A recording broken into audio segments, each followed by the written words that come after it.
دا میاشت د شعبان ده.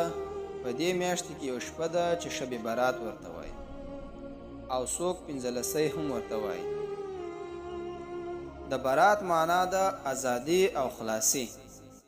دې شپې ته شب برات ځکه وایي چې الله جل جلاله په دې شپه باندې بې شمېره خلق د جهنم نه بری کوي. د حضور صلی الله علیه وسلم ارشاد مبارک دی چې کله د شعبان 15مه شپه وي نو دا شپه باید په عبادت سره تیره کړي، ځکه په دا شپه باندې د ټولو بندگانو عملنامې و الله جل جلاله ته حاضریږي او په دغه شپه باندې د رزق تقسیم هم کیږي. او رسول الله صلی الله علیه وسلم فرمایي چې د شعبان په منځ کې روژې نیسي، ځکه په دغه شپه باندې الله جل جلاله د اسمان نه نزول فرمایي و دنیا ته، او الله تعالی دا اعلان کوي چې څوک مغفرت او بخشش غوښتونکی شته چې زه ورته بخشش وکړم، او څوک رزق طلب کوونکی شته چې زه ورته رزق ورکړم، څوک مصیبت زده شته چې زه ورته عافیت نصیب کړم. د صبح صادق پورې الله تبارک وتعالی دا اعلان کوي. محترمینو، دا داسې مبارکه میاشت ده، دا داسې مبارکه شپه ده چې حدیث شریف کې راځي چې په دې شپه باندې الله تبارک وتعالی دومره کسانو ته مغفرت کوي لکه د بني کلب د ګډو د ویشتو په برابر.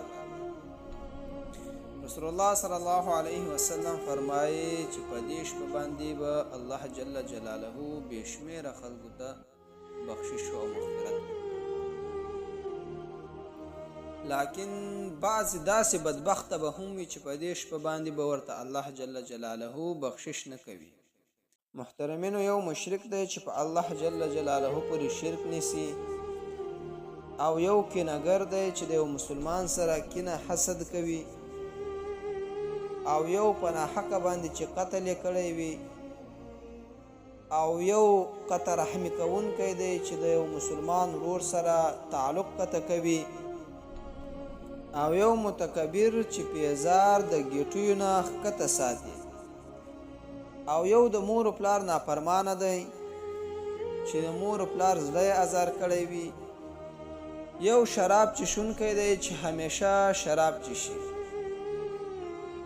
په دې شپه باندې به الله جل جلاله ټولو ته مغفرت کوي ما سوا د دغو کسانو نه، چې دا هغه بدبخته خلق به وي چې په دې شپه باندې به هم دوی د مغفرت نه محروم وي.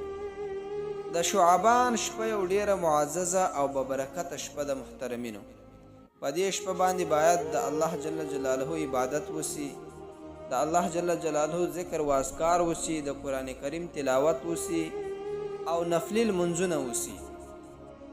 په دې کې یو بله خبره دا ده محترمینو چې په دې شپه باندې د ځینې خلک چې دا سل رکاته کوي او دا 100 رکاته متعین کړي وي، دا صحیح نه دي. د رسول الله صلی الله علیه وسلم نه او د صحابه کرامو نه نفل ثابت دي، خو څومره یې کړي دي دا نه دي ثابت. نو ځکه په دې کې شمیر